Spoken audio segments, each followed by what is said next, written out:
Hello friends, இன்றைக்கி வீடியோவில் நம்ம என்ன பார்க்குறோம் அப்படின்னு பார்த்தீங்கன்னா, தினை மாவு லட்டு தான் முருகருக்கு ரொம்ப பிடிச்சது. இன்றைக்கி தைப்பூசன்றதுனால இந்த ஸ்பெஷலான லட்டு நான் செய்கிறேன். அதுக்கு வந்து தினை மாவு வந்து ஒரு வானலில் நெய் கொஞ்சமாக ஊற்றி மிதமான தீயில் வந்து வறுத்து எடுத்துக்கிறேன். அதை வந்து நம்ம வந்து மிக்ஸி ஜாரில் வந்து போட்டுக்கலாம். இது கூட நான் என்னெல்லாம் ஆட் பண்ணுறேன் அப்படின்னு பார்த்தீங்கன்னா, வெல்லம், அப்புறம் வந்து பார்த்திங்கன்னா ஒரு 4 பேரிச்சம்பழம் தான் நான் ஆட் பண்ணியிருக்கேன். அதுக்கப்புறம் நமக்கு முக்கியமானது தேன், அதையும் வந்து சேர்த்து ஆட் பண்ணி இது எல்லாத்தையும் வந்து நான் வந்து அரைச்சி எடுத்துக்கிறேன்.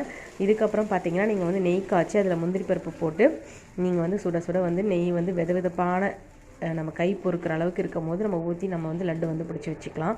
நம்ம வீட்டில் குழந்தைங்களுக்கு வந்து எதெல்லாம் பிடிக்கும் நம்ம தெரிஞ்சு நம்ம செய்கிறோம் இல்லைங்களா, அதை செஞ்சு கொடுக்கும்போது குழந்தைங்க முகத்தில் ஒரு சந்தோஷம் இருக்கும் இல்லையா, அது மாதிரி தான் முருகரும் நம்ம வந்து நமக்கு வந்து ஒரு குழந்தையாக நினச்சி நம்ம வந்து இந்த லட்டை வந்து செஞ்சு நம்ம அவருக்கு வந்து பிரார்த்தனை செஞ்சுக்கலாம். இந்த வீடியோ பிடிச்சிருக்கு அப்படின்னா மறக்காமல் லைக் பண்ணி ஷேர் பண்ணிக்கோங்க. நெக்ஸ்ட் வீடியோவில் பூஜையை நான் காமிக்கிறேன்.